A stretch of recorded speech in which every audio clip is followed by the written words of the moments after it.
What's up, everybody? This is the Jedi. You guys, the bullshit continues in Ferguson, all right? We just need to start calling that bullshit USA. And I think you're going to feel the same way once you see this presentation.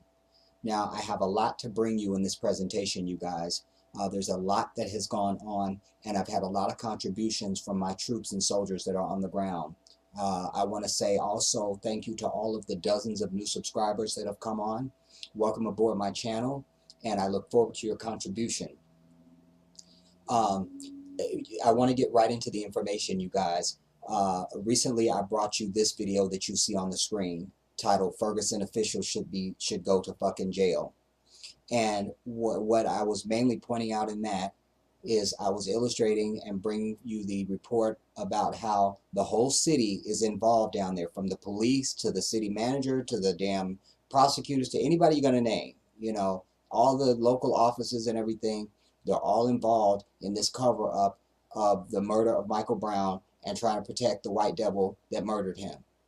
They're charging outrageous prices for documents that should be available to the public for free of charge, or at least at a nominal fee, you know, maybe $10, $15 for printing or something, you know, but they're charging thousands of dollars for the shit. All right, I brought you that in that video. Why I'm showing you that is because I have a video that I'm going to be showing you in this that is an update from today that talks about that development. Also in that piece, it's going to reflect this other video that I brought you called More Arrests in Ferguson by Racist Cops. The main thing that I was trying to bring you in that video was how they've had sort of a changing of the guard. They've changed it. That the Ferguson police said that they're going to be in charge of security for protests for here on out. All right. But in this update that I'm going to share with you, you're going to see that their reasoning for that is they're trying to establish immunity for these fucking devils that have mistreated protesters in the last, however long this has been going on, some 50 days or whatever it's been now. All right. Also, I have a piece that DJ brought to us that is a news report about one of the clergy that was down there, a gentleman who was also just picked up by police. He saw them coming, he got down to start praying, and they just, like, you know, racked him up or whatever. But there's also a beautiful story that comes out of this, of the protesters standing together saying, if one of us goes to jail, goddamn it, we're all going. And so it's a beautiful story, and I love that. I love that. I love that. You guys know how much I love humanity. Okay. Also, we have a jewel, a diamond piece, whatever you want to call it, that Dana E has brought us. Dana, you are a light. All right. And Dana just sort of casually said, well, here, Jedi, here's something I think might be interesting. Dana, you found the Hope Damn Diamond, girl. You guys, this is something I've not seen, and I don't know if you've seen it. All right. But this is, and I haven't even watched it. I watched just a couple frames of it to see, was it what I thought it is? And alas, it is. This is some animation recreation that someone has done, a recreation of the events that that surrounded the murder of Michael Brown. Wow. So when you see it, I'll be seeing it for the first time too, you guys. So I'm really, really excited about that. If I haven't said already, I want to say to a gentleman by the name of Luis Cruz. Luis is one of my viewers. Luis, I'd also like to have you subscribe to my channel as well. So go ahead and hit that subscribe button. But what I wanted to say to you is, before I went to tape, I saw a comment from a video.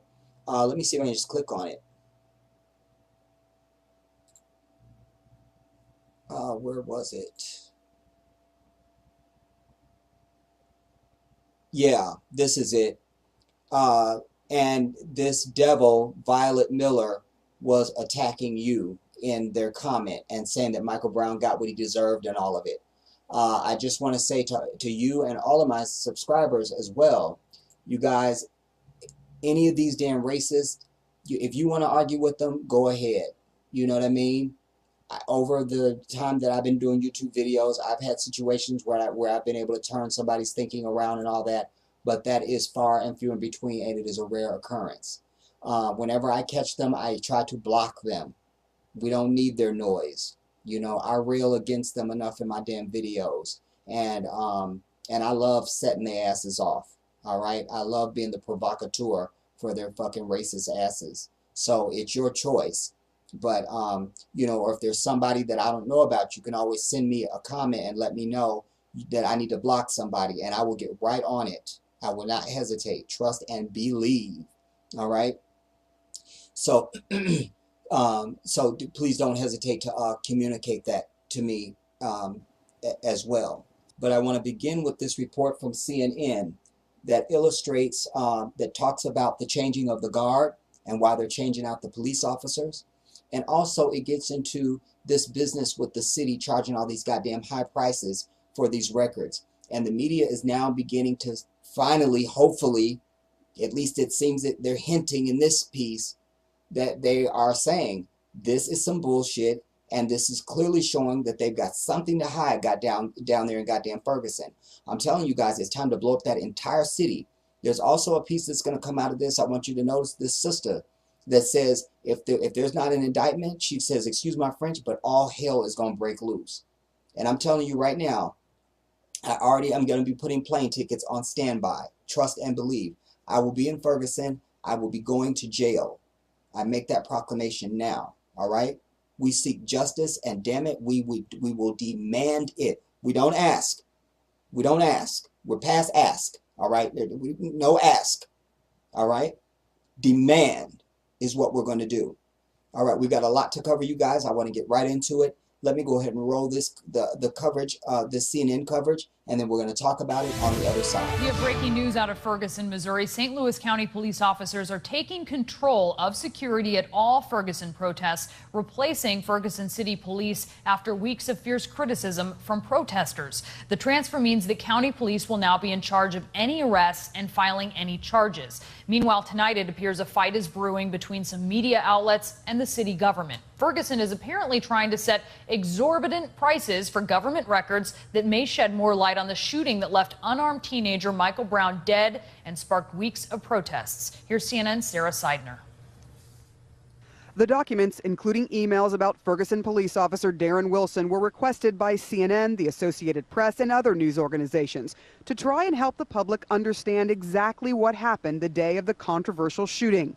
But today, in a response from the city, CNN was asked to pay a $2,000 deposit before the city would agree to even begin searching for the records, saying, quote, there is a tremendous amount of work involved with researching whether records exist which are responsive to your request, analyzing the records, redacting the records as necessary, and any copying or duplication that will be needed. Under state law, cities are allowed to charge media outlets for the reasonable cost of finding and copying records. We have a very good law on the books that requires openness. Is Ferguson following that law? And Ferguson is really going out of its way to find any way not to make records easily accessible to the public, which is exactly the opposite of what needs to happen. You know, with the unrest and the lack of trust, really what Ferguson should be doing is going out of its way to make records accessible, to make information available to the public. They can make records available, they're just choosing not to, and that's troubling and contrary to you know, what the Sunshine Law is supposed to encourage. Since the shooting and protests in August, there has been controversy over police records pertaining to Brown's shooting. The day Officer Wilson shot Brown, the Ferguson Police Department broke its own policy when its officers failed to file an officer-involved shooting incident report. You're going to have to back up. The department later inflamed tensions when it waited a week to release the name of the officer involved in the shooting. And when it did, it also released video of what it said showed Michael Brown committing a robbery.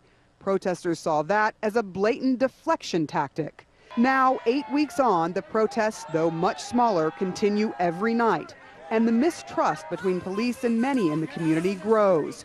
Overnight, 13 people were arrested while demonstrating, and tonight, people here say if a grand jury decides not to indict Officer Darren Wilson, things may get much worse.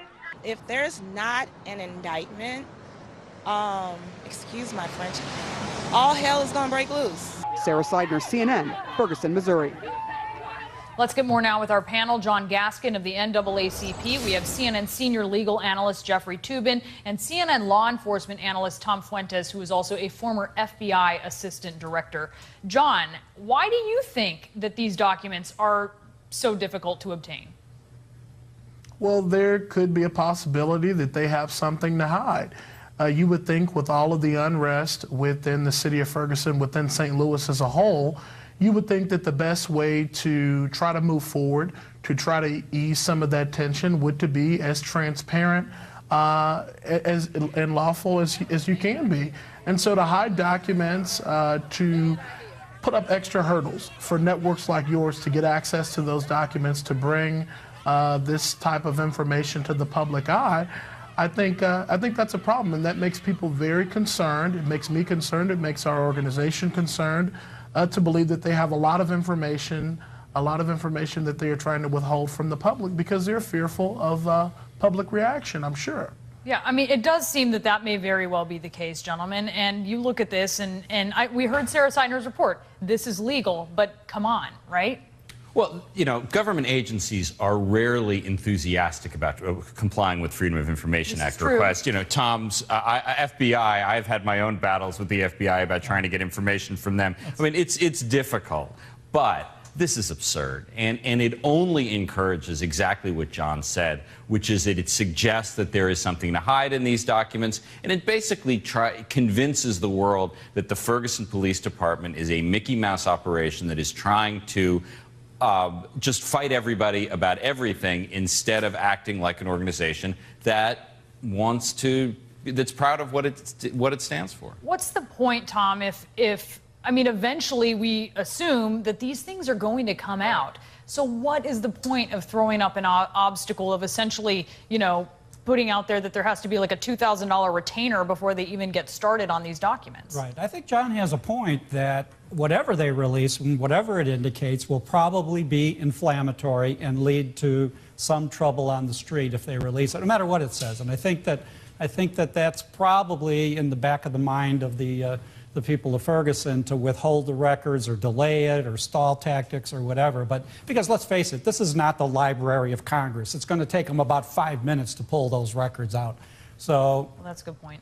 So yeah, I think it's deliberate to obstruct releasing any more information which could be either appropriately or inappropriately received. Is there any argument to be made that there should be legal proceedings that are able to continue at this point, and perhaps putting some of that information out outside of that sort of makes it difficult in terms of public opinion? Well, you know, courts, sometimes people, government agencies say, we are not releasing the records because they are the subject of a criminal inquiry. There are sometimes exceptions under the law. But here, all they're saying is, give us $2,000 before we're even starting to look, which is just absurd. And so, you know, instead of making reasonable arguments, they're just thumbing their nose at CNN, at the AP, at everybody, which just leads more people to make bad assumptions about this police department. Is that normal, Tom, that idea of, I mean, I've definitely heard that there are copies, there are man hours that are put into this, but the idea of give us some money before we're even going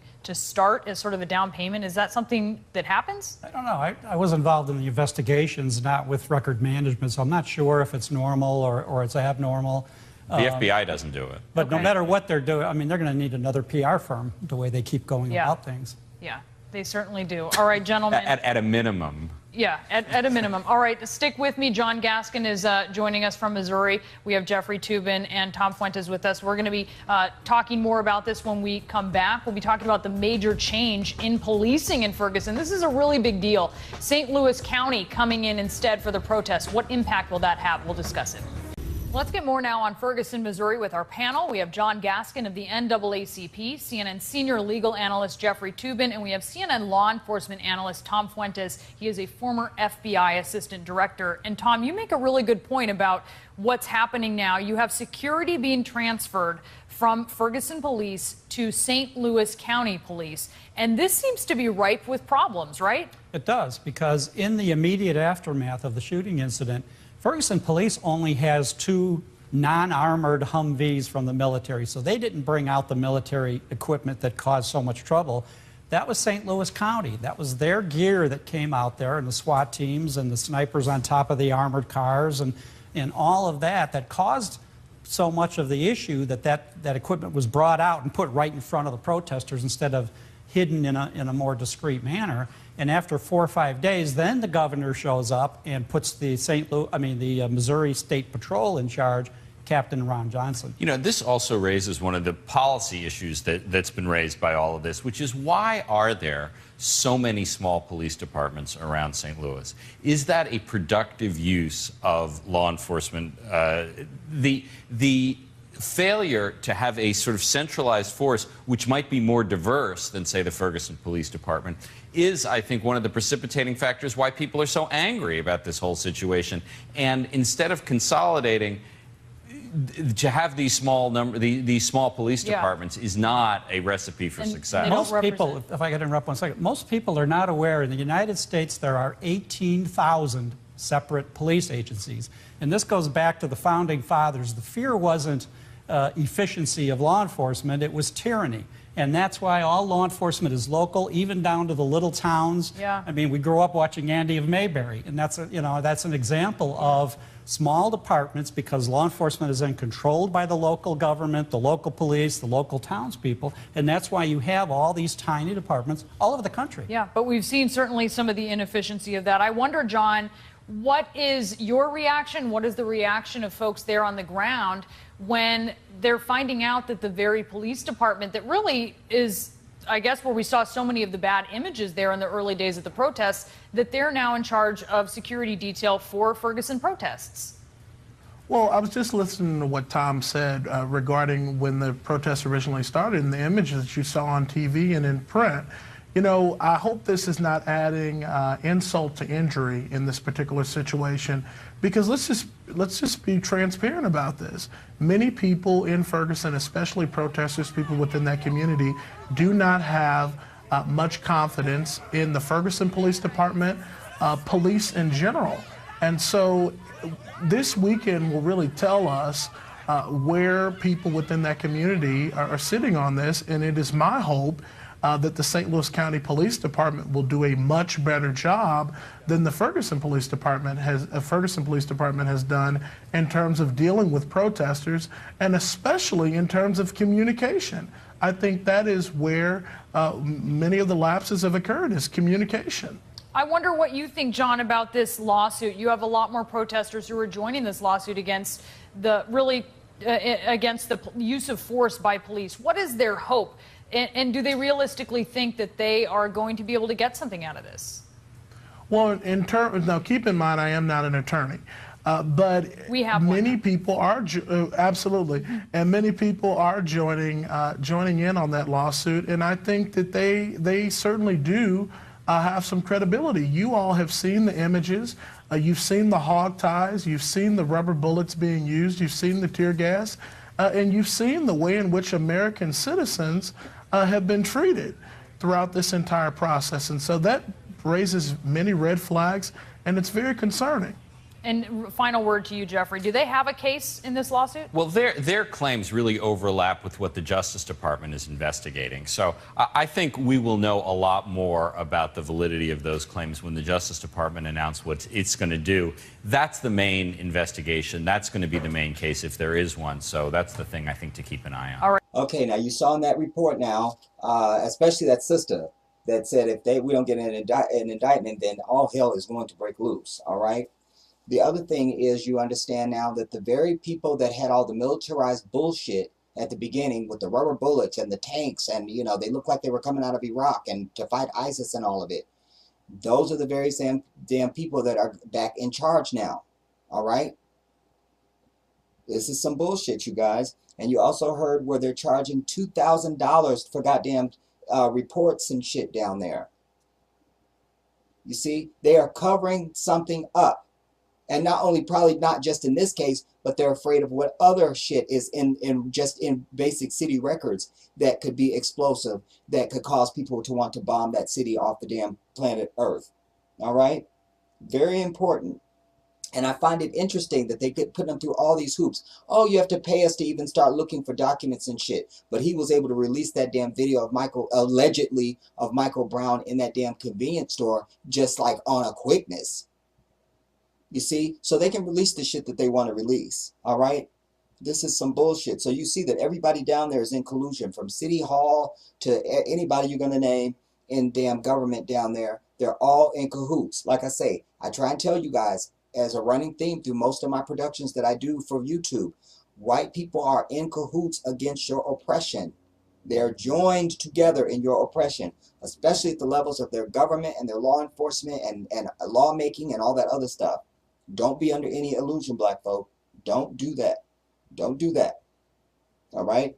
Now, I want to now, there's another piece of tape that I told you that I wanted, that I wanted to bring you. But that's what I wanted us to take away from this report. And then plus you had the legalese and the attorneys and all of it, and they could break it down a little bit better and help us understand what was really going on. All right. They're still brutalizing our people down there. All right. These are white devils. And you see that even in a situation where you got the whole world watching that city, this is how they act. This is the true statement of how a people conduct themselves. This is a statement of that. You should not see this as an isolated incident. Oh, it's just those police. This is those people. This is white people. This is how they act. All right? Maybe not all of them, but again, I just brought you that story the other night about Bill Maher with Ben Affleck. All right? If you don't want to be talked shit about, then you need to be making yourself seen and heard, saying that you denounce the ways of your people. Otherwise, I classify you in that suitcase with the rest of the white devils.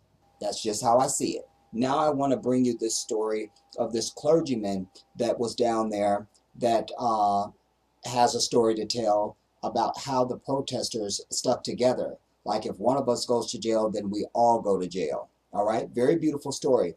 But the other thing that's even more important, I hate to use that word, but even more important than that even, is that some of the damn grand jurors are talking to goddamn friends and shit.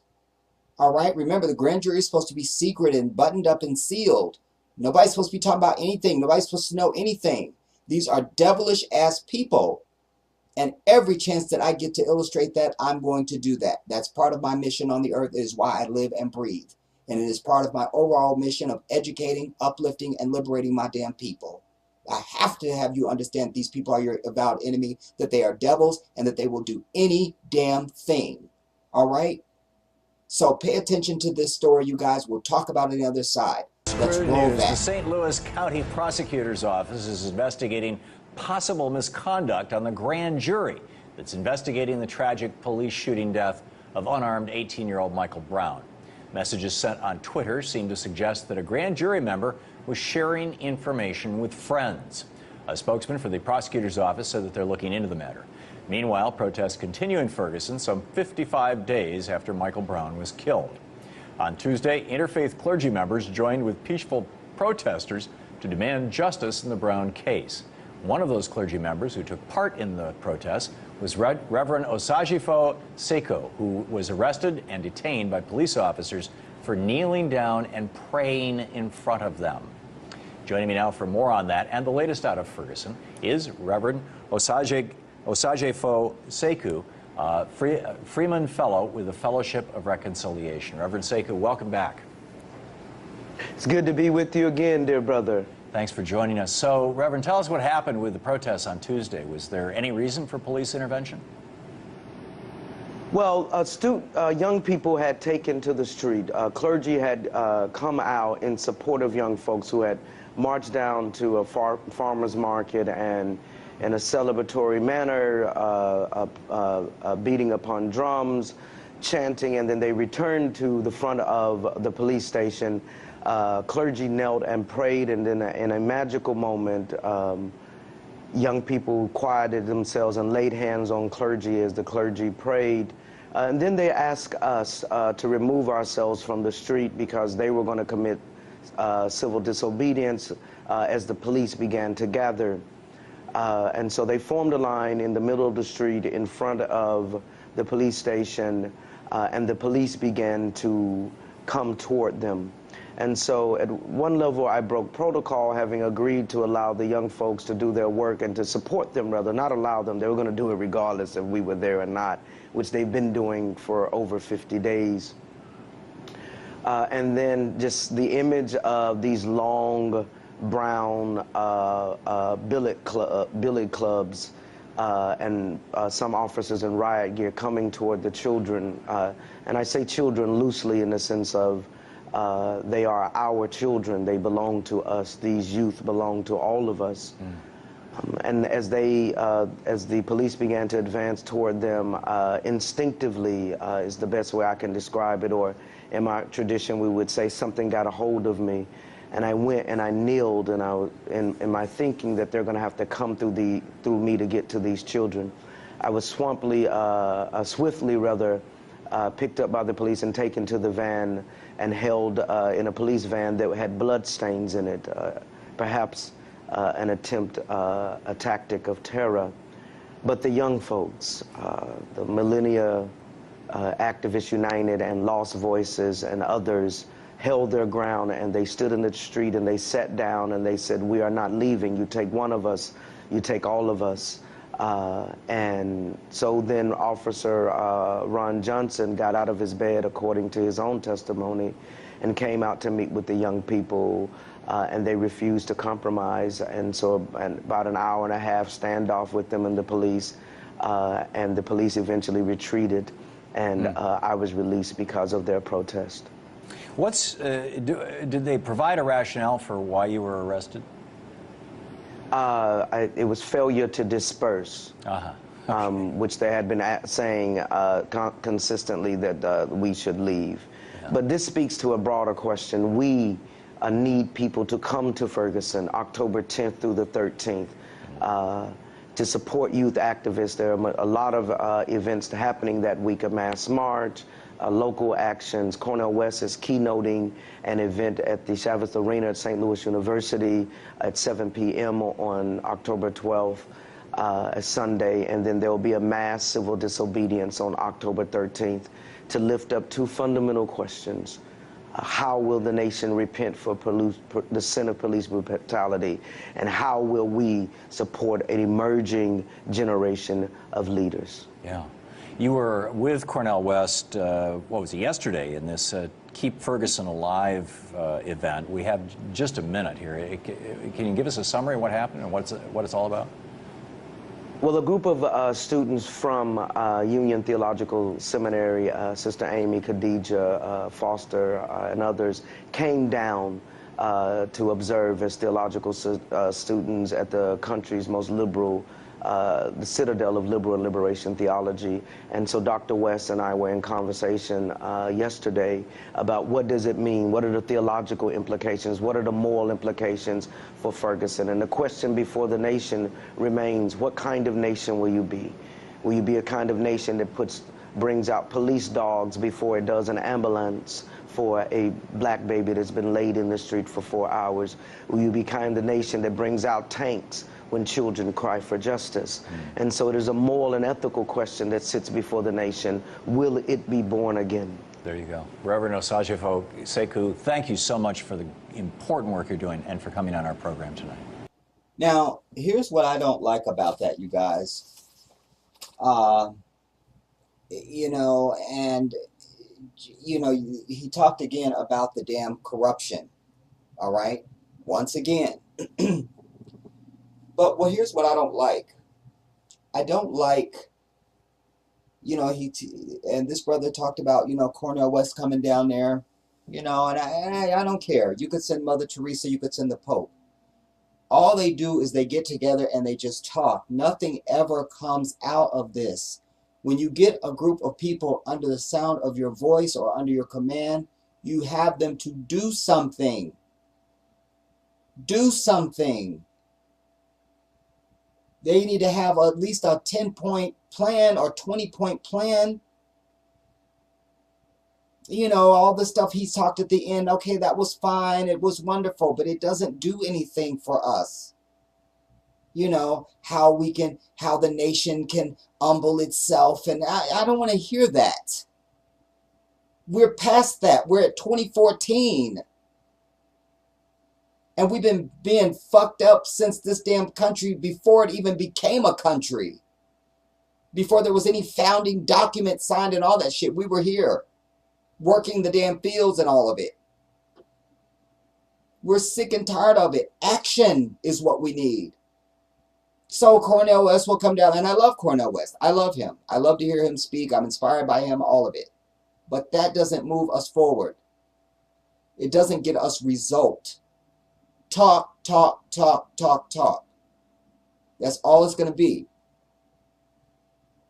And people will go down there to be a part of the event and all of it, and there will be dialogue. Maybe there will be some, you know, annex things that can happen, you know, maybe individuals saying, okay, let's do this or something, you know, but it won't be an overall mission. He should get those people down there and say, this is what needs to happen. First of all, here in Ferguson, you know what would really attack that place, and it's some shit they could do right now, withdraw their damn money. Everybody that lives in that goddamn city go and take their money out of every bank, period. That's first. Secondly, he should come with a list of all black businesses, near and far. If there's no black business, if there's businesses that are near, you only go to those black businesses to get your goods and services. All right. If there's businesses that are not close, that don't offer the goods and services that you need, you identify them in the next county or wherever they are, and you organize buses. And you say, on this day, and this day, 3 days a week, whatever it is, we bus people, we take this fleet of buses, and we take you down to wherever so you can do business with other black businesses. Don't ride the public transportation. Don't call a taxi. Don't do any of that shit. They could do that right now. I don't disparage this brother or his dreadlocks. Y'all know I had to get that out. And he looks like Tommy Davidson. But anyways, I don't disparage him. But my thing is, we don't need to do anything that doesn't do action right now. We need action. You feel me? And that's just that, what I just said would be an excellent starting point. That's where you start. Cornel West should just come down there to be seen and heard and to just, you know, calm people down. We're sick of being calmed down. We need action. Period. The damn end. Now, that's what we need. Now I'm going to bring you this animation, you guys. As I say, I have not watched this. I watched like the first couple frames. I'm like, oh my God, it's animation. Dana, I love you to death, my sister. You are a light. You are a light. All right, you guys. And unfortunately, I tried to capture this, but there's no way to get the URL. So we're forced to do a screenshot. I've said it in some of my other videos before. If anybody knows another way to capture these videos so you can play them in real time when I do these presentations for you, please holler at the Jedi and let me know. All right? But alas, we just have to go with what we got, you guys. But we'll be grateful for that. All right? I'm going to go ahead and play it. Let's get into it, and then we'll talk about it on the other side. Around noon, Johnson said he and Brown were walking down the street when the Ferguson police officer let me start it back. Them. Around noon, Dorian Johnson said he and Brown were walking down this street when a Ferguson police officer confronted them and told them to use the sidewalk. The officer then stopped his car only inches away from the pair and tried to open his door, but the door bounced off the pair and closed on the officer. A struggle ensued, and that's when the officer, 28-year-old Darren Wilson, drew his weapon and fired the first round, hitting Brown. The two ran off, and Wilson continued after them. Johnson says he next hid behind the first car he saw and witnessed the officer get out of his vehicle, follow Brown, and fire at the fleeing team. According to Johnson, an injured Brown next got on his knees and put his hands up to indicate he had no weapon. The officer continued shooting at Brown several times. Ferguson police offer a different account. Police say Wilson initially stopped the pair for jaywalking and was unaware Brown was a robbery suspect. It wasn't until Wilson saw the stolen items in Brown's hand that he backed up to question the men further. Police said Brown physically assaulted Wilson and during the struggle reached for the officer's gun. One shot was fired in the car, followed by several more, which led to Brown's death. An independent autopsy contracted by Brown's family revealed he was shot at least 6 times. Only 3 of the bullets were recovered from his body. He was shot 4 times in the right arm and twice in the head.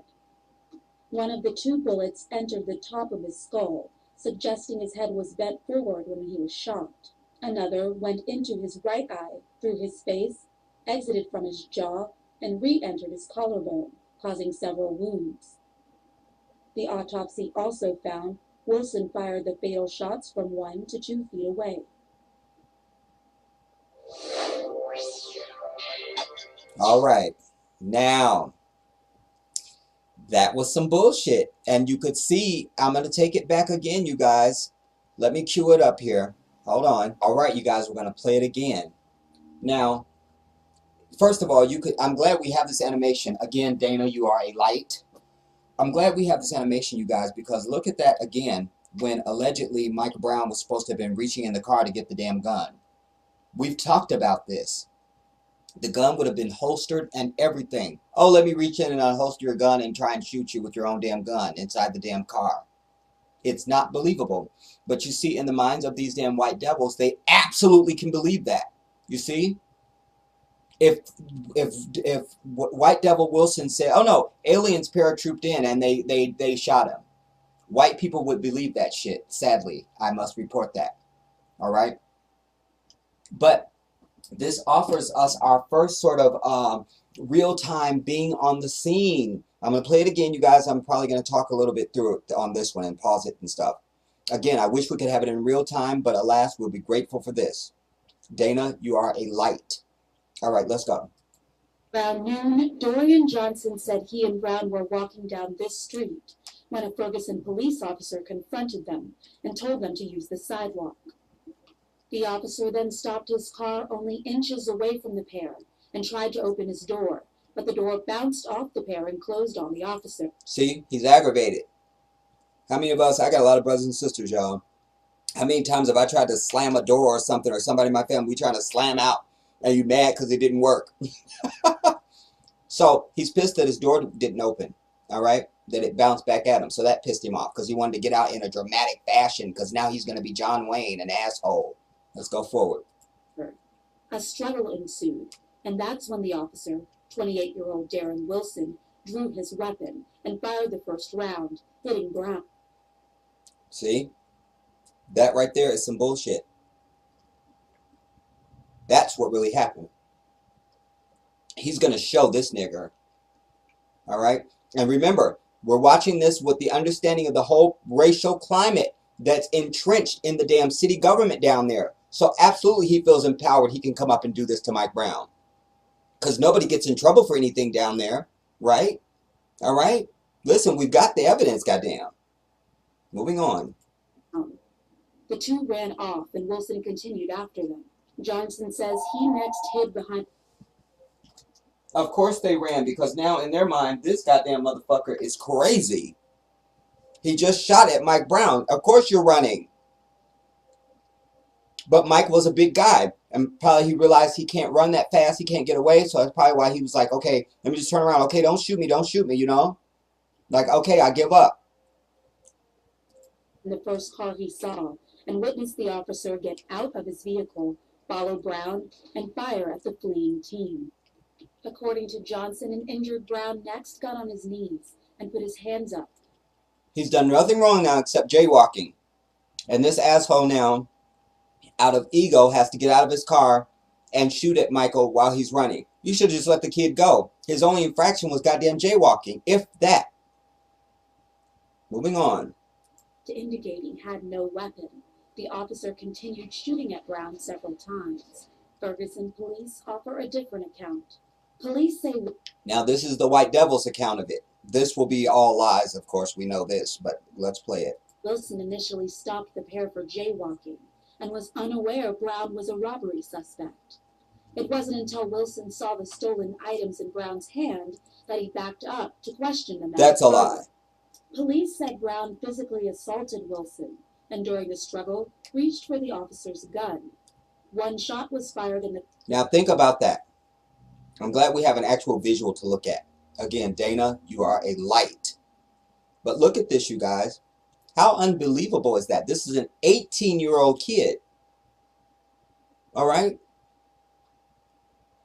Only people to do that is like runaway damn convicts that you just came upon a convict that just escaped from the damn institution and now he's desperate to do anything to get you out of the way so he can continue to get away. Not some 18-year-old who just came from the goddamn store in flip-flops, by the way. Going on. Car, followed by several more, which led to Brown's death. An independent autopsy contracted by Brown's family revealed he was shot at least 6 times. Only 3 of the bullets were recovered from his body. He was shot 4 times in the right arm and twice in the head. One of the 2 bullets entered the top of his skull, suggesting his head was bent forward when he was shot. Another went into his right eye, through his face, exited from his jaw, and re-entered his collarbone, causing several wounds. The autopsy also found Wilson fired the fatal shots from 1 to 2 feet away. 1 to 2 feet away. 1 to 2 feet away. The fatal shots. I don't give a damn what you want to tell me. The white man is the devil until I take my last breath on this fucking earth. I don't give a damn. There is no equivalent. And they're so sick in the mind that they would get on damn, you know, they go on TV, they get on the internet and all that, and they start their rallies to support the officer and all that shit. This is how they think, you guys.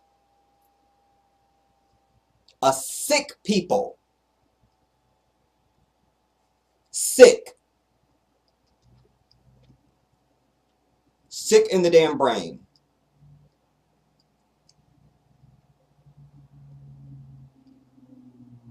There's no way around it. There's no way around it.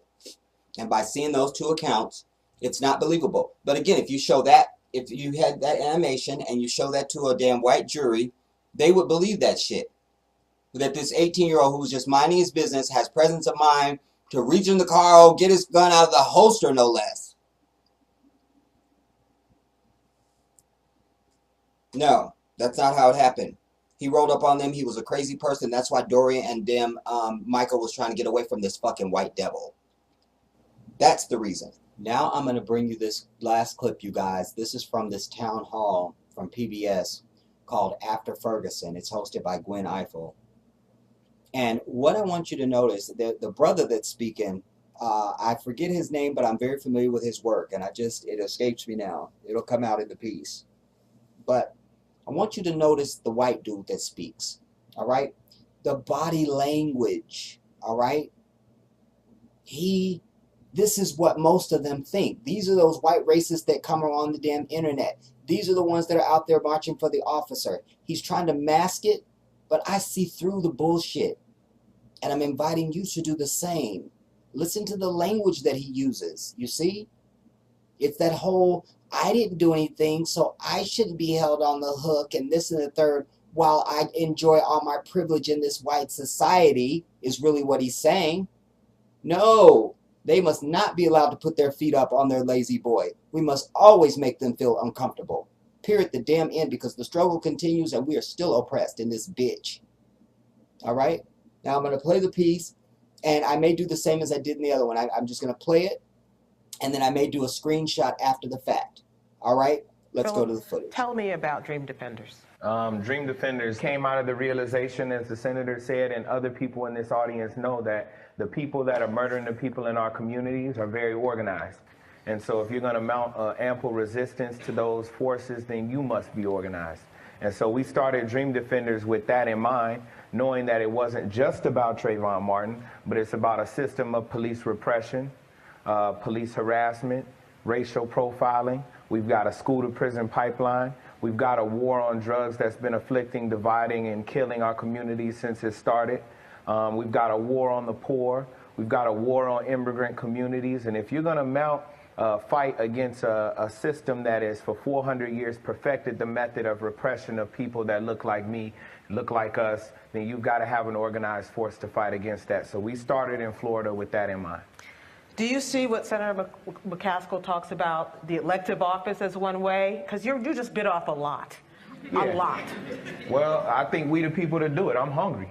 And I think, I think running for office is good, but one of the last things that Dr. King said before he died was that he feared that he had brought us into a burning building. And so if you're getting people elected into a system that by its very nature was meant to cannibalize and kill communities, then you've only done half of the job. And so I think it's a yes and. We need people that look like us, but black officers. I've had interactions with black officers that were way worse than white officers. And so it's not a matter of just having a representative that's on the city council or in the mayor's office or in the police force that looks like you. They've got to come from the community, know the issues of the community, and then it's folks in the community that got to remind them every day that we pay your bills.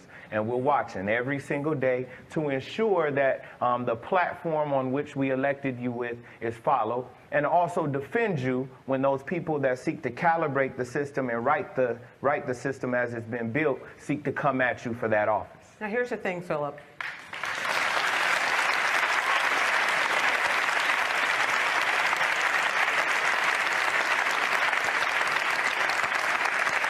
Everybody doesn't agree with you. Everybody doesn't see the root of the problem. Ross Kaminsky is one of them. Ross Kaminsky writes for American Spectator, and he thinks, in fact, that a lot of folks should be looking at themselves in the mirror. I want to be really clear on this because I agree with what the mayor of Ferguson said, that, middle-class white guys like me haven't lived the African-American life. That said, from what we see on the news, from what we read, there seems to be a real dearth of leadership among African-American young men, especially in their neighborhoods. And the other thing is, if I could react to what Philip said, I get the feeling, I understand this feeling of the system isn't fair. It's biased against us. But then when you start going to this idea, 400 years of repression in a system that's still designed to hurt us and still designed to keep us down, that starts feeling to me like racism against me just because of the color of my skin. My parents weren't here 400 years ago. My family arrived here way after the Civil War. We had nothing to do with it. And I think that a lot of people in the rest of America feel like we're being blamed for things that we didn't cause, and in fact that we would like to help because we should care. For everybody who's laughing and snickering, no, let me make a point to you. St. Louis, there was a St. Louis County poll done just last week in which roughly 60% of the people said, I think that this is a problem. And those 60% of the people were black. And then 60% of white people said, I don't think it's a problem. There is a real, true divide. And a lot of people who agree with what Ross Kaminsky said. So I want this conversation to take that into account as well, even if you disagree. When can I just say, Sure. I'm not saying that I don't think there's a problem. I think there's a huge problem, and I think that middle-class white people who don't live near black neighborhoods should understand that it's a problem for them too. What I'm saying is that the language, when it starts being turned in a way that even just implies you're the problem because you're white, ends the conversation and removes any chance of a positive conversation. Is that what you're saying, Phil? No, absolutely not. So I never mentioned black, white, or people. I mentioned systems. And so the arrest of Darren Wilson, if it happens, and the conviction of Darren Wilson, if it happens, though the system and the history would tell us that it may not, will not alleviate the problems that are happening here and that are happening around the country. For example, I can sit here with a great amount of empathy and say every day George Zimmerman woke up and saw that black men were evil. Every single day since he was a little kid, he woke up and saw on television, on cops, on the news, on his TV shows and videos that black men were filled with malice and had criminal intent in every movement that they made. And so with a great amount of empathy, I could say that he may not be to blame for a very subliminal reaction to what he did when he saw a black man in a hoodie, right? I'm not mad so much at George Zimmerman. I'm mad at a system every day that stakes its claim on saying that there's a certain segment of society that is okay, now I want to walk through it, you guys. All right. Let me make sure I've got my volume levels so that you'll be able to hear it. All right, here we go. Let's dissect this. Dream Defenders came out of the realization, as the senator said, and other people in this audience know, that the people that are murdering the people in our communities are very organized. And so if you're going to mount ample resistance to those forces, then you must be organized. Hear what he's saying. The people in our community that are killing us are very well organized. He's talking about the police, but he's being very diplomatic. I really respect this brother too. Absolutely respect him. Moving on. And so we started Dream Defenders with that in mind, knowing that it wasn't just about Trayvon Martin, but it's about a system of police repression, police harassment, racial profiling. We've got a school-to-prison pipeline. We've got a war on drugs that's been afflicting, dividing, and killing our communities since it started. We've got a war on the poor. We've got a war on immigrant communities. And if you're going to mount a fight against a system that has for 400 years perfected the method of repression of people that look like me, look like us, then you've got to have an organized force to fight against that. So we started in Florida with that in mind. 400 years that they've had to perfect their bullshit against us. And actually, I would go further than that. He hasn't gone far enough, because that just represents the amount of time that we were actually in chains. That doesn't deal with the other 233 years now of redlining and oppression and discrimination and Jim Crow and lynchings and incarceration and crack cocaine and all of it. All right? But alas, he's still on point, though. I'm just adding to his what he's saying. Now let's move on, because I want to get to this devil. Do you see what Senator McCaskill talks about, the elective office as one way? Because you just bit off a lot. That's Claire McCaskill. She just won her Senate seat, what was it, the last term. I watched her debates when she was running for that office. That woman is, thus far, she has my respect. All right, now she's still a white devil, so we have to be cautious. But right now, we optimistically embrace and like her. All right, she's a truth teller, she's a fighter, and I respect her thus far. All right, moving on. A lot. Well, I think we the people to do it. I'm hungry.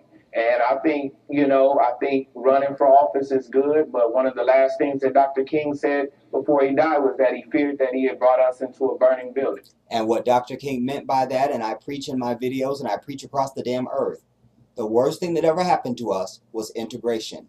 I don't need to drink out of your damn water fountain. I don't need to use your bathroom and swim in your damn swimming pool. I don't need to have shit to do with you. Leave me the fuck alone and let me have my own shit. And alas, we did. Go and watch the video that I did called The Black Wall Street, you guys. Greenwood, Oklahoma, 1921. It was the richest community in the United States, and it was owned, operated, and populated only by black people. And because of the envy and the jealousy, again, that unnatural human emotion, jealousy of the white man, he came in there and bombed it from the sky, and then sent in 3,000 of the KKK to burn it and loot it. Devil. Moving on.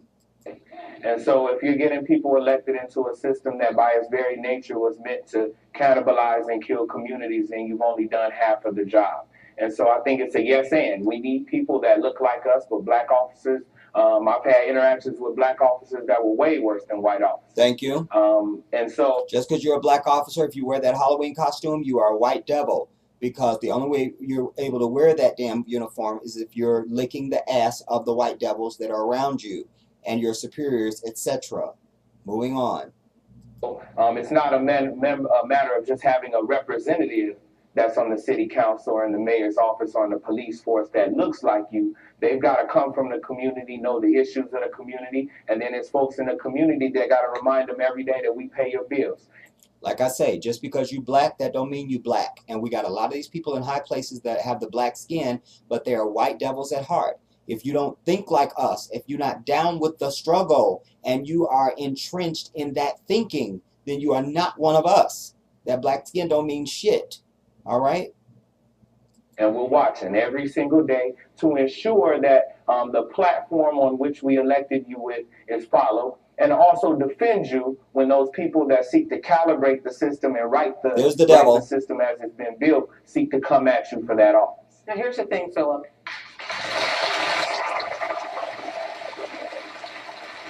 Now, there's your white devil there. Center screen. There he is. All right? Look, and black folks, y'all know we can just look at folks. I say this sometimes in my videos, but it's the truth. You can just look at people and know. I mean, even like other black people I know, and even people in my family, we can be any place, and if we see some bullshit, all you gotta do is give the other person a look, and they on the same damn page. Like, we already know. You can just look at him and know. We already know. We already know what your ass about to say, damn dear.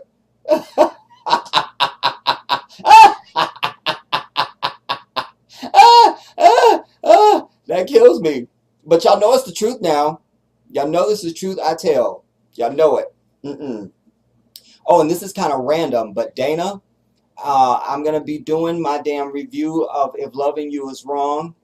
I'm actually in production on this video right now while that episode is on. But alas, I have DirecTV, so I'll catch the 9 o'clock and then I'll do my review after that. And anybody else, all of you guys that have been following my review. Okay, kind of random, but just I wanted to get that in. All right. Now we're going to be starting with the white devil now, you guys. Now I want you to be paying attention. Turn your volume up, you know, put your headphones in, whatever you got to do, because we're really going to dissect him now. All right? Very important.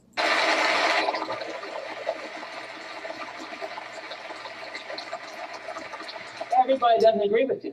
Everybody doesn't see the problem. Ross Kaminsky is one of them. Ross Kaminsky. All right, white devil Kaminsky. Let's get into him. I'm going to rip him a new ass. Let's go. For American Spectator.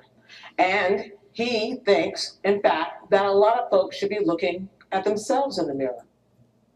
Again, starting right there, you guys, he thinks a lot of people should be looking at themselves in the mirror. Again, now the white man wants to release all of his fucking responsibility for all the bullshit that he's done and continues to do. I want to say that again. Continues to do. This is not something that has happened to us. It is happening to us. Do you understand? Many of these laws that govern this damn nation have been on there since right after goddamn slavery and before. Very important. So he's already starting with, well, it's your fault. All right? Definitely a right-wing Republican, no doubt. But you don't have to be a Republican to be a white devil. You see? You just need to be white, and therefore you are a white devil. Done. All right, let's move on. I want to be really clear on this because I agree with what the mayor of Ferguson said, that, you know, middle-class white guys like me haven't lived the African-American life. That said, here comes the bullshit. From what we see on the news, from what we read, there seems to be a real dearth of leadership among African-American young men, especially in their neighborhoods. And the other thing is, if I could react to what Philip said, I get the feeling. I understand this feeling. No, you don't. No, you don't. No, you don't. I can stand in an operating room and watch 1,000 women give birth to a baby, and I will never know what it's like, or even be able to fathom what it is to give birth to a child. You cannot be white and have any concept of what it is to be black. Period. The goddamn end. Moving on. You know, this system isn't fair. It's biased against us. But then when you start going to this idea, 400 years of repression in a system that's still designed to hurt us and still designed to keep us down, that starts feeling to me like racism against me just because. There it is. Ah, there it is. It's the reverse racism. The white man is all of a sudden oppressed now. He still owns everything. We still have the highest incarceration rate and the highest unemployment and the highest poverty and the highest death rate from minor illnesses and on down the list I could go. But he's oppressed. Oh, this poor white devil. Somebody get him a Band-Aid. You see? But look, you guys, this is how, listen, this is the will of God. You don't get to damn oppress a people for 400 years or 733 years and then think, oh, we're going to turn on a dime and you're supposed to just be living in fucking La La Land? No. That's why I tell you must torture them every fucking opportunity that you get, because you're still being tortured. In his mind, it's over. In his white fucking mind. Let me go back just a skosh so we get that. Starts feeling to me like racism against me just... Racism. Because I'm being held accountable for all the shit that my ancestors and my people have done and still continue to do. All right? There's somehow racism. No. He doesn't understand that racism is a system. A system of white supremacy and racism. You can't have one without the other one. Racism, white supremacy is a system. It's starting to feel like racism against me and others, and I'm a white devil. Let's go on. Racism against me just because of the color of my skin. No, but because of the shit that you've done, white devil. You see, they want to try and join our pain, you guys. And as I say, I've said in some other videos, they're actually also jealous that we have this thing, this bone of contention that is valid, you see, and actual. They're jealous of that, even. Yeah, we really do have something to bitch about. And they don't like that. And that's the last thing they want to try and take from you. Not only do they want you to forget what they've done to you, but they don't even want you to talk about it now. No. We owe it to the ancestors. We must always speak often and loud and never let them feel comfortable. Ever. Ever. Until we are the economic power structure and until we are writing the laws that govern them, there will be no peace. Moving on. My parents weren't here 400 years ago. But you're still reaping for the shit that we gave you 400 years ago, all the fucking 400 years of free labor. You're still reaping that. Denounce that, white devil, and then we'll let you off the hook. Denounce all of your white privilege. Denounce all of it. And don't access any of it. And give us all your credit cards and shit. And let's put your credit score at fucking 0 or some shit. You see, they want the privilege of what has gone on, but they don't want the accountability, you see. And you see my man sitting there next to him, he's like, this is some bullshit. Classic. Weren't here 400 years ago. My family arrives at the color of my skin. Let's go back. Racism against me just because of the color of my skin. My parents weren't here 400 years ago. My family arrived here way after the Civil War. They all say this, you guys. I've had them say this to my face even. They really think this. This is the sickness of their incapacity. That's why I say they are heartless, gutless people, because they don't even have the capacity for empathy, you understand? They don't even have that. And here you have this young man here next to him knows this is some bullshit. We had nothing to do with it. And oh, you had everything to do with it. And I think that a lot of people in the rest of America... Code. White people. I think a lot of people in the rest of America. Do you hear that? That's why I told you. You want to listen to the language. The white man is very cunning. He's the devil. All right? And I think that a lot of people in the rest of America... the rest of America? That's the same as when those you hear those right-wingers. The real Americans. And taking back our country. You see? Their pablum comes out even involuntarily. He thinks he's being crafty and his shit is on display. And the Jedi is seeing it with X-ray eyes. Know and believe. Move on. Feel like we're being blamed for things that we didn't cause, and in fact that we would like to help because we should care. See, he's somebody that wants to deny that there's institutional racism. Institutional racism, you see? And this isn't just for white folks, because there's black folks that are in the damn dark too, and those are the ones I want to punch in their damn face. Because they should know better. They should know better. There's no excuse. All right, but alas, we're dealing with him right now. All right, he does. He, like most white people, don't want to accept that there's this institutional racism. Even though all their statistics show that we're the most oppressed and abused, and in this case, it's a police issue, that we're the highest of everything. To them, that's just, oh, it's just happening because you're bad, not because there's institutional racism. You see? There's no way to get around their vomit. There's nothing they can say, and he looks like an absolute fool saying it. But he thinks he's being cunning and crafty, you see. But moving on. And again, notice my little man right there, how he's looking at him. All right, but going on. For everybody who's laughing and snickering, no, let me make a point to you. Just take it back a little bit. We would like to help because we should care. For everybody who's laughing and snickering, no, let me make a point to you. St. Louis, there was a St. Louis County poll done just last week, in which roughly 60% of the people said, you know, I think that this is a problem. And those 60% of people were black. And then 60% of white people said, I don't think it's a problem. There is a real, true divide. Because white people and black people don't think the same. How many hundreds of times have I said it in my productions? Black people, stop teaching your children that you're all the same. You are not. That's why God made you different. You are human beings, and it ends there. And then they are a white person, and you are a black person.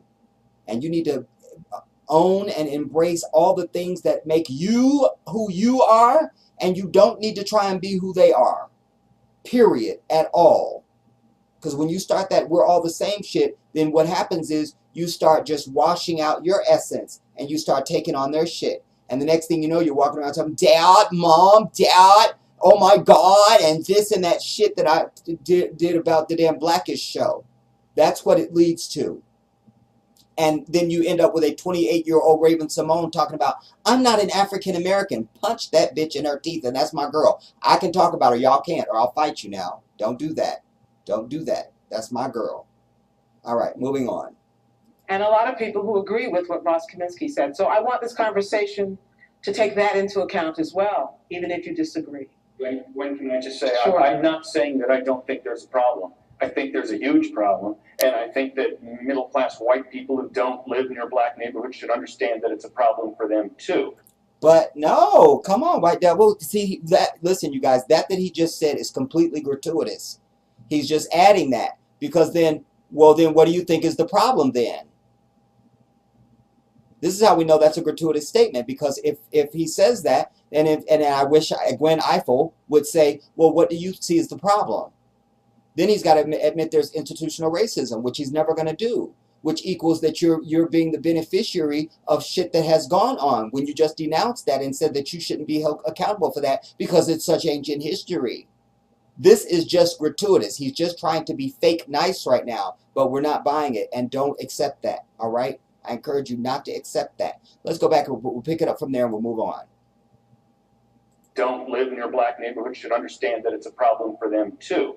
What I'm saying is that the language, when it starts being turned that, when it starts in a way that even just implies you're the... Even if it implies, like I don't even want to hear that I'm a white devil and that my ancestors have done you wrong and that you only exist on these shores because we fucking brought you here and now we still continue to rape your continent and give it Ebola. No, white devil. Come on. All right, but they believe this, you guys, because they are sick. You must understand this. This is a psychological sickness. All right, let's pick it up from here. When it starts being turned that, when it starts in a way that even just implies you're the problem because you're white. You gotta hear that again. Your black neighborhood should understand that it's a problem for them too. What I'm saying is that the language, when it starts being turned that, when it starts in a way that even just implies. You see there? He's worked up too. When it starts just even being the language. In other words, I didn't want to hear it. Which he will say that when he's not in this, you know, buttoned up forum, you see. And look at my man, how he's looking at him there too. All right? Not buying it. And that's why folks were snickering in the damn audience. Like, get your white ass on the fuck up out of here. We don't have time for that bullshit. We do not have time. All right, moving on. You're the problem because you're white. it ends the conversation. See, he's missed the entire boat. I gotta say it, you guys. I hate to keep interrupting, but look, he's missing the boat. You're not the problem because you're white. You could have been green. All the shit you've done to us, you are the problem. We don't care what color you are. It just so happens that you're a fucking pink devil. And so therefore, and by the way, one of my subscribers said I should start calling pink devils instead of white devils. So I'm trying that.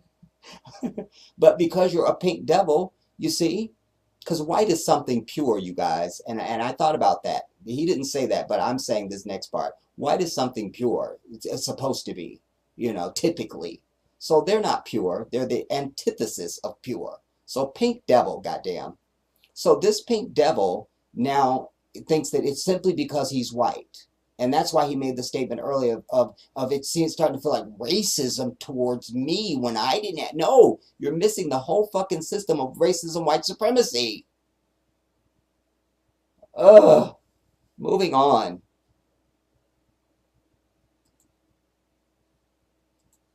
What? Implies you're the problem because you're white, it ends the conversation and removes any chance of positive contact. In other words, I don't want to hear shit else. Because he's already said through his language, I don't want to hear this at all. That's what he's been saying. I've been breaking it down for you. You see? And then that just halts the conversation right there for any resolution or whatever the fuck he said. Because they didn't want to hear it. This is the demons that you fucking laid down. Your Frankenstein monster has come to life, bitch. Alright? Redemption is on the damn way. Is that what you're saying, Phil? No, absolutely not. So I never mentioned black, white, or people. I mentioned systems. And so the arrest of Darren Wilson, if it happens, and the conviction of Darren Wilson, if it happens, though the system and the history would tell us that it may not. Boom! Shots fired. Just blew up his whole argument. Shots fired. 1 out of 80, we're going to need backup. Shots fired. Let's hear that again, you guys. Or people. I mentioned systems. And so the arrest of Darren Wilson, if it happens, and the conviction of Darren Wilson, if it happens, though the system and the history would tell us that it may not, will not alleviate. See, he kept saying if, and though the history tells us it may not. That is my dude. I don't give a damn what you tell me now. Watch your tone. Now, I'm very proud of this brother. If I'm going to be represented by somebody, this is the type of people that can you get out there and really tell it? You see? And really express the shit. All right, let's move on. And so the arrest of Darren Wilson, if it happens, and the conviction of Darren Wilson, if it happens, though the system and the history would tell us that it may not, will not alleviate the problems that are happening here and that are happening around the country. This is for example, I can sit here with a great amount of empathy and say every day George Zimmerman woke up and saw that black men were evil. Every single day since he was a little kid, he woke up and saw on television. He said evil, you guys. When I first watched it, I was like, equal? He said evil. All right? And you'll understand that as you hear the rest of what he's saying. And I did a video. Again, I have a video out there about brainwashing your children at birth. Go and watch that. I'm talking about how we'll talk about that later. All right, but let's go play this now. Here with a great amount of empathy and say every day George Zimmerman woke up and saw that black men were evil. Every single day since he was a little kid, he woke up and saw on television, on cops, on the news, on his TV shows and videos that black men were filled with malice and had criminal intent in every movement that they made. And so with the great amount of empathy, I could say that he may not be to blame for a very subliminal reaction to what he did when he saw a black man in a hoodie, right? I'm not mad so much at George Zimmerman. I'm mad at a system every day that stakes its claim on saying that there's a certain segment of society that is a criminal element. Philip, tell me about And I hate that it ends there, you guys. Came out of the realization, as the senator said, and other okay, I don't know what's happening now. We're out of control. The people that but I want to say that I wanted to bring that portion of this because, as I said it in the opener of this production, that this is the thinking of white people, you see? And I hope that I was able to break it down when that white dude was speaking. That's why I try to take it point by point by point by point. Because I'm trying to help you to understand. You see? I'm trying to help you to understand. This is how they think. They don't think there's a problem. But yet they know there's a problem. But to admit the problem means they have to give up something, and they don't want to do that. So they rather play this fucking lily wet noodle game like they don't know what the fuck is really the deal. Oh, why don't you get over it? Oh, you've got a black president. And all this vomit that we have to hear from them. You see? True equality in this country will look like us having the economic and political and governance power that they have. We don't have any power to oppress or control them at all. You see? And in his mind, just the very idea that he has to be responsible for it equals racism to him. Oh, how dare you hold me accountable for all the shit I'm doing to you. When their own statistics and studies and polling and all of it shows all the shit that bears out all the shit that we complain about. No question about it. I've lived all over the damn country and I've never been polled, and I don't have a record for any goddamn thing. So who are we polling? You see? They control all the shit. And they know it. You know? And in some sick way also, I think his presence there, maybe he was invited by Gwen Ifill, I don't know. But sometimes they like to be in the midst of all of it and act like, you know, they feel like the angel in the white robe and shit, like, and to play that dumb role, but they, you know, but feeling very much aggrandized, sitting there in his white skin and all of it. All right? Oh, trust me, I've been studying the white devil for a very long time. My parents raised me to be aware and alert and to know what the fuck was going on. And I've mentioned in some of my other videos, I've been a rebel since goddamn 3rd grade even. You know, that was my first taste of it. You know, because my 3rd grade teacher, it was a mostly white school. And when we went out for dodgeball, I was never picked for, not even just dodgeball, just I wasn't even ever picked to be the point guy for any damn thing. Like, what the fuck? So I told my parents about it. And my parents did a drive-by on the school. Like, they just showed up at the school one day. My parents were very regal. Well, my stepmom and my dad. And, you know, very regal people, Muslim. My dad shows up, you know, looking very much like he just walked out of Africa. And the same with my stepmom. And they were a thing to behold when you saw them anywhere, any damn way. And they never, you didn't know they were going to come to the school. And then here the damn classroom door opens and there they are. You know, and anyways, they took Miss Jones out there in that hallway and they let that bitch have it. And after that, your boy was being called on for everything. And all Miss Jones could do was give me death glare, and I didn't give a fuck. But it taught me the squeaky wheel gets the oil, and to pay attention. And it also taught me fight. That's just one example. There's probably 1,000 I could give you, you know. But it taught me to fight. And I'm fearless. I've never been afraid of any human being. I'm not afraid of anything at all. In fact, I even started flying on airplanes several years ago because that was the only thing on the earth that I feared. And my only reason for getting on the airplane was just to give it all over to my creator. I don't want to march around the earth and say that I fear only God when I wouldn't get on a goddamn airplane. I had to do that for my creator and for me. I fear nothing.